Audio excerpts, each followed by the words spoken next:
Hey guys, how's it going? Today I'd like to talk about lemonade. It's a really flashy, popular business that's coming up on Twitter. A lot of people are talking about it.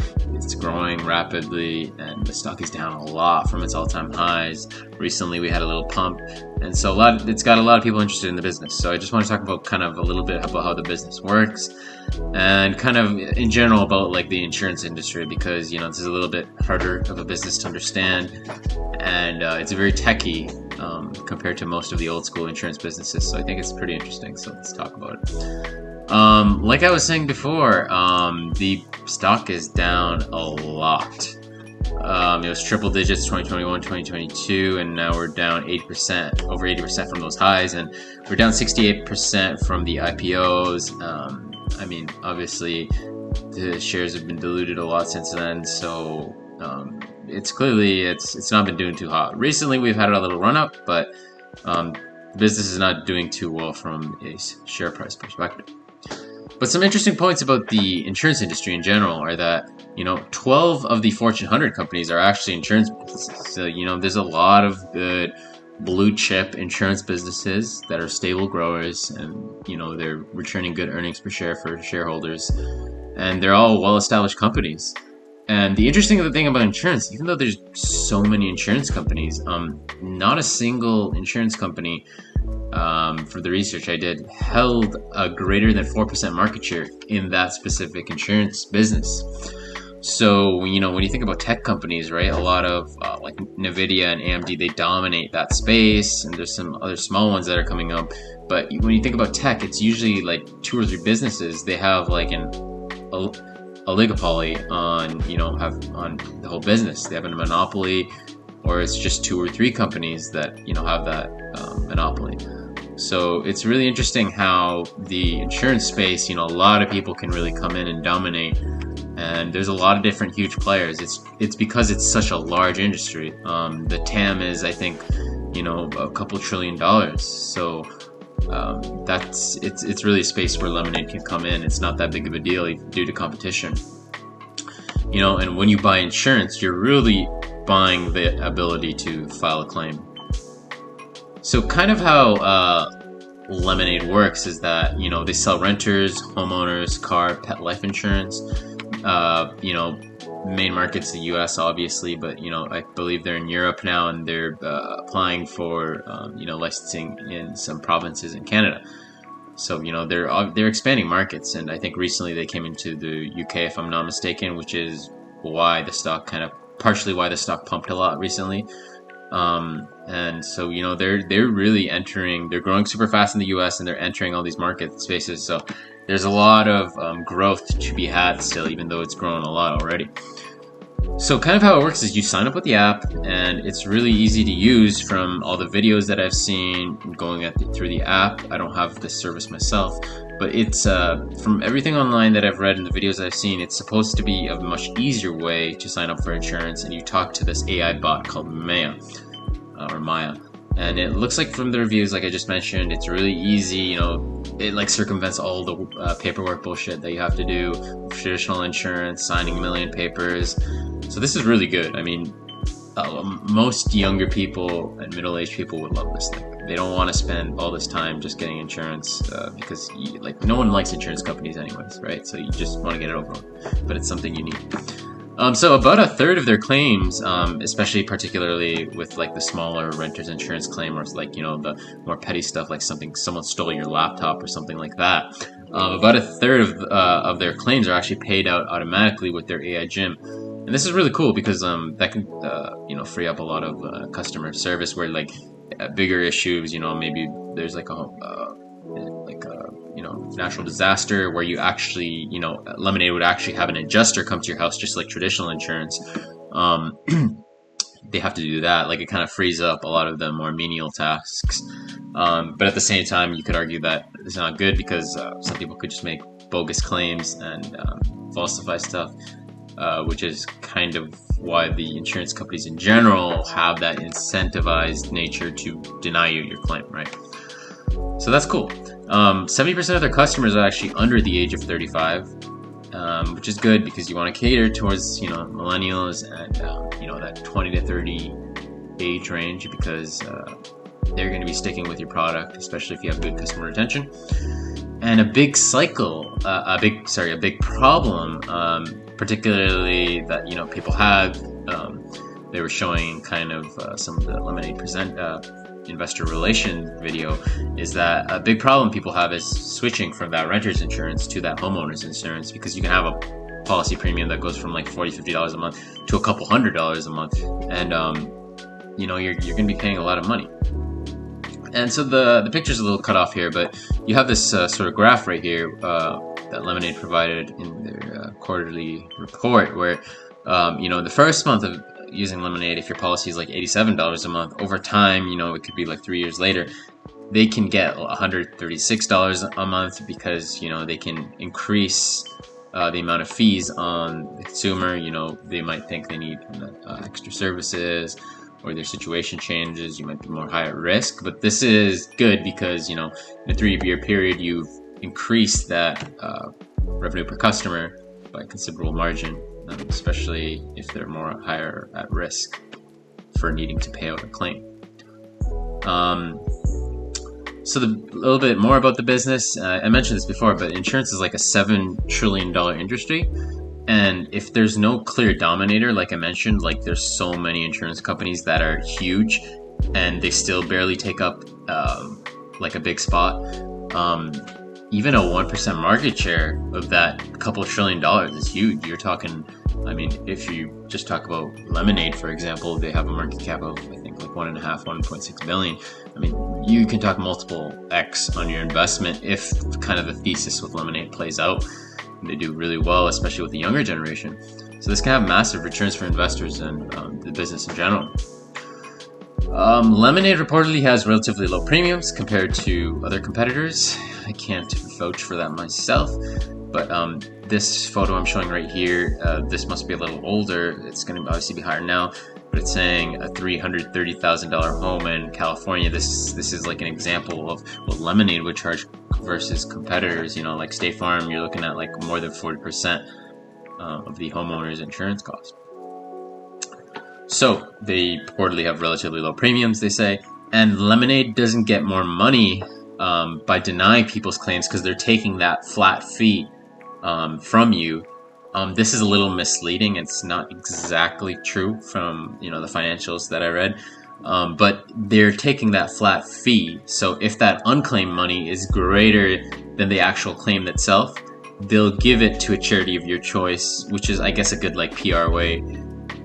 I don't know. It's kind of weird to me, but I guess this is in some of the investor reports I read and some of the filings I was reading. It's also supposed to be another way of preventing people from filing bogus claims. Because if you feel that difference of money is going to go to the charity of your choice that you've already paid out, and it's not going to the bottom line of Lemonade, it's just going to go straight up to a charity that you support. So people are going to be less likely to file those bogus claims. So, I think this kind of begs the question, well, what if the claims payout is greater than expected? What if there's like you lost a lot of stuff in a robbery, or like if there's a natural disaster or something like that, right? Because I think that's way more interesting to me than, the case where the unclaimed money is greater than the actual claim itself. So I think that's like an interesting thing to look at. And I just want to give you an example of what this could look like. Okay, so there's a lot of examples online kind of explaining how the insurance claim process works, and I read some articles and watched some YouTube videos, and I think this is a more concentrated way to present it, and so I'm thankful for those resources. Give a shout out to all those guys. So traditional insurance kind of works like this, right? So I'm Monty, and let's say I pay $1,000 a year for my rental insurance, and let's say I don't get robbed, right? So at the end of that year, the insurance company is going to get that full $1,000 that I paid annually. And the reinsurer is going to get some fixed amount, small percentage, but they're only going to pay over X amount of dollars. In this case, we're going to say $2,500, right? So if I don't do any claims, I don't get robbed, the insurance company is going to profit $800, right? Because they took my $1,000 and then they had to pay $200 to the reinsurer. Now, if I claim for $1,000, the insurance company is going to lose $200, right? Because the reinsurer is still going to take their $200, and they got my 1,000, but then they gave 200, but then they had to pay me 1,000, so they're net minus 200. Now, for a claim amount of 15,000, the insurance company is going to lose minus 1,700. Why, you ask? Well, they're going to pay up to that 2,500 limit over here, and then up to that $2,500 limit, we're going to subtract the profit of $800 that they made, right? So they only lost $1,700. Now, the reinsurance company is going to lose $12,300. Well, how, you may ask? Well, they're going to have to pay that $12,500, and then they're going to get $200 to offset that loss from the actual insurance company itself. So you can see in in a case, not rentals insurance, but in larger cases, the reinsurance company is really losing here, but they have some mathematics where these are less likely scenarios, so they're going to still be net positive, right? It's all about risk mitigation. So for a Lemonade style insurance, it's a little interesting, right? So we still have kind of the same setup, but now I'm paying a static gross profit to Lemonade, and we can see some different situations going on over here where the reinsurer is taking on a little bit higher profit margin for less claims, but taking on more loss for larger claims. So if the claim is 0, Lemonade's going to get $200, right? But since you didn't make any claims that year, 100 of that 200 is going to go to a charity of your choice.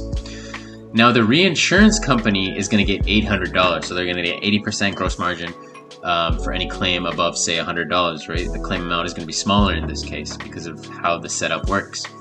For a claim of $1,000, Lemonade's going to make $200, just like before. They're not going to give any to charity because you made a claim actually in the year, but the reinsurance company is going to lose $200, right? Because they made that $800, but then they have to give back $1,000, so I get it as the customer.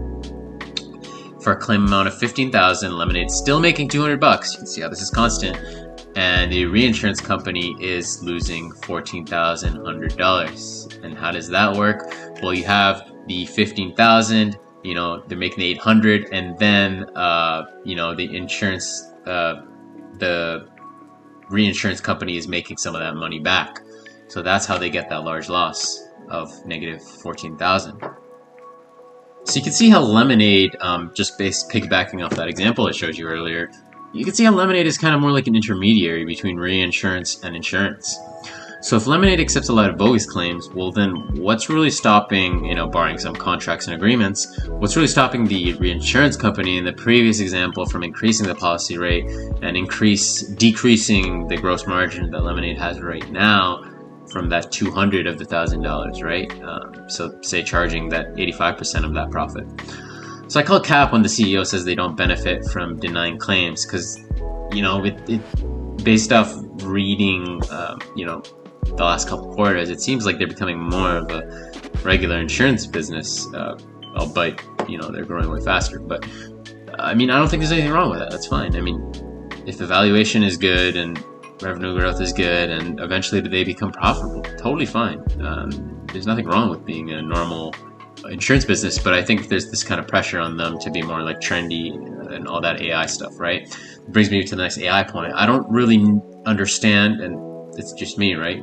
I don't understand how the AI part of Lemonade is exactly improving their bottom line, and it just seems kind of overhyped because, if you look at the AI bots and how you file claims and stuff, it just seems more if a bunch of different if statements and preset responses more than anything, rather than training a model to look at specific data sets and then tailor that to whether you're high risk or low risk. It's not exactly clear to me how that's beating their competitor, because their margins aren't better than the competitors at the moment, but they're improving a lot, right? So at least personally, it's not exactly clear to me based off what management has said and my research how the AI is really improving their business yet, but it might in the future. So I just want to go some definitions. I'm going to start going to the financials of this company because I think they're really interesting. Just want to know some insurance definitions. So an in-force premium is a policy under which the policyholder continues to pay that premium, and so that policy remains active or under the contract. So basically, it's used to describe a policy under customer, like if me for example, I keep paying the premiums, and so the policy stays in force. So the net loss ratio, very important in insurance businesses that you want to understand what this is. It's the loss ratio formula is an insurance claims plus adjusted expenses divided by the total earned premium. So like, let's say you collect 100% of the premium, but then you got to pay out 80% of that premium, so your loss ratio is 80%, right? And I think their loss ratio last year was very, very high. We'll take a look at the financials in a second, and that was kind of worrying me because, you know, if they're this, you know, how exactly are they better? Because I think they had like a 90-something% loss ratio compared, I think Manulife and Allstate had way higher loss ratios. But I mean, they're still a new company, and it's gotten a lot better. I'll show you in a sec. So no problem. The unearned premium, also known as UP, is the portion of the policy premium that has not yet been earned by the company because the policy still has some time to run before it expires. So these are some definitions we want to go into before we discuss the financials, right?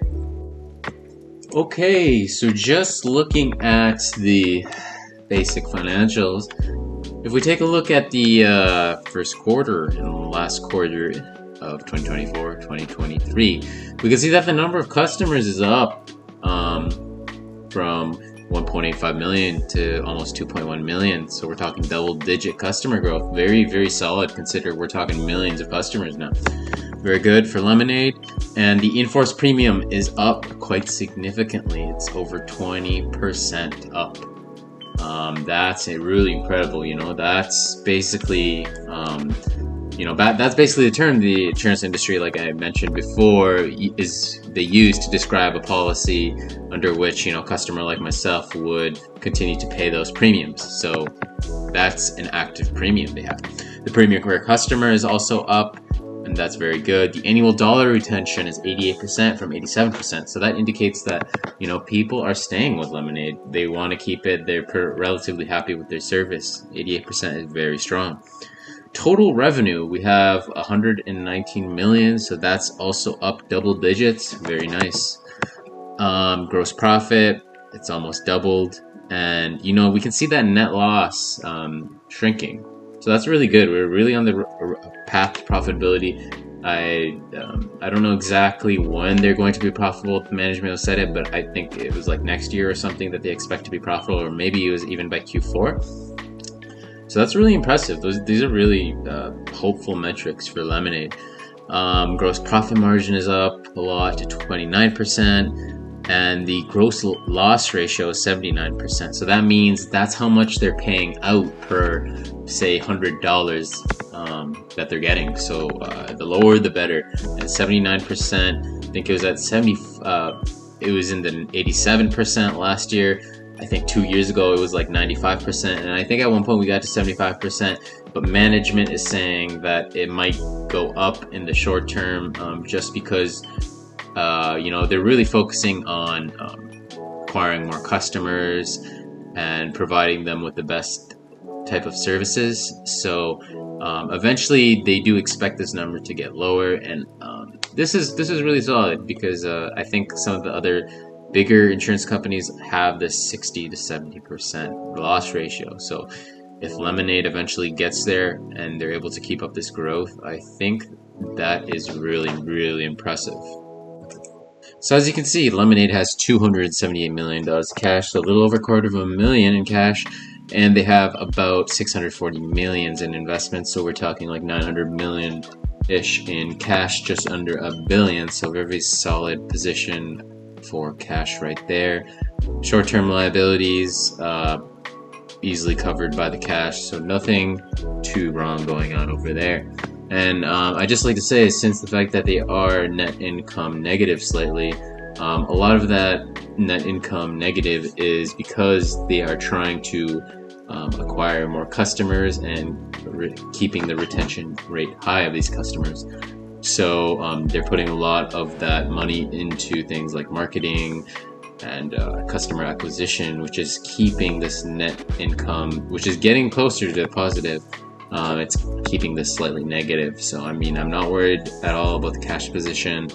And you know, when they decide to kind of slow down that growth, keep those couple million subscribers, I think probably by the end of this year, I think management said we're going to get that positive net income, perhaps have some free cash flow and positive EPS. So that's very good. On the liability side, like I mentioned before, nothing crazy, but we do have that $435 million in unearned premiums, which a lot of that will likely get over to the asset side of the balance sheet once they are realized. So that's pretty nice. In terms of revenues, we can see they're growing like crazy. End of 2022 had $250 million in revenue. End of 2023, over $400 million in revenue. And if you look at the Q1 report of 2024, we had some very impressive growth and customer acquisition. So I'm very, very impressed by growth. And for that reason, I think, Lemonade does deserve a premium. If we take a look at their gross profit margin, we can see it's getting back to that crazy 2020, 2021 highs. And, this is a pretty nice gross profit margin considering the business they're in. And especially, their little differentiator in how their business works in the insurance model. So that's good.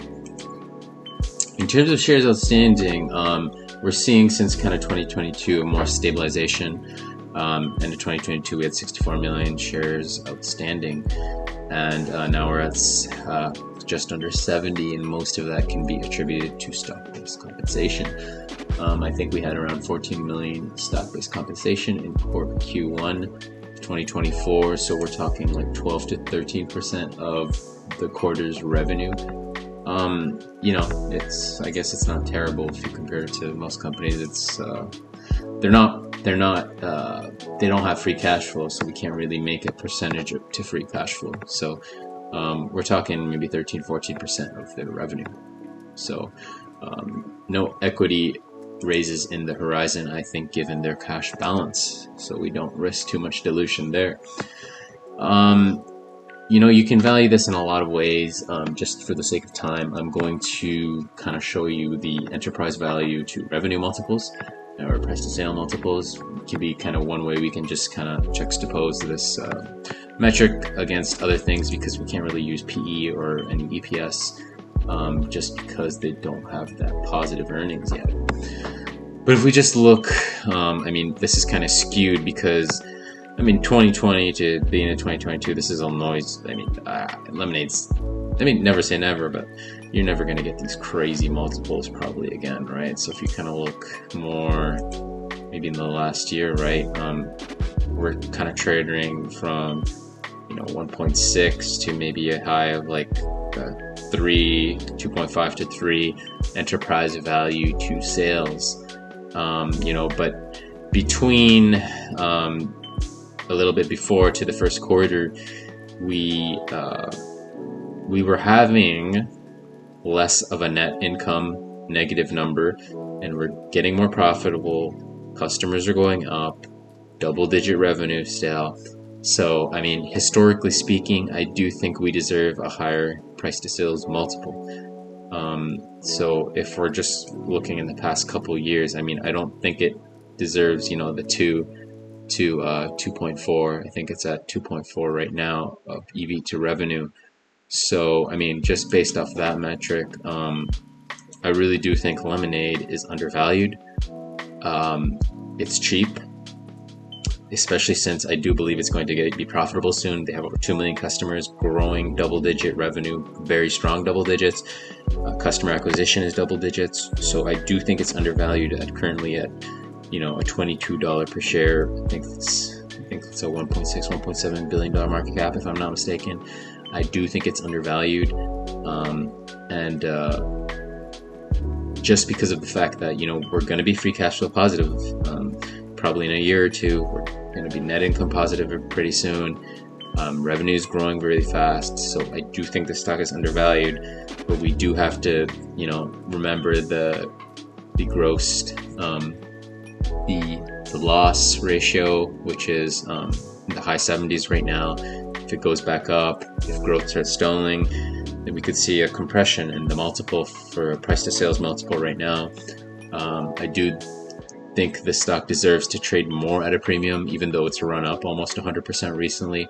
I still think the stock is cheap, but personally I'm not super into the insurance business, and I can't say that I'm an expert and understand this business super well where I have an edge. So I'm not really going to buy a position, but if I did, it would be a smaller one and it would just be hinging on the fact that they can become profitable relatively soon and they can maintain their double-digit growth. I think if they start getting positive EPS and they can maintain even lower single-digit growth for a few quarters, there should be some good multiple expansion on a price-to-sales metric or EV to revenue metric, and you can make some pretty good money on this business. So not financial advice, just sharing my opinion, and I think this is a pretty cool business.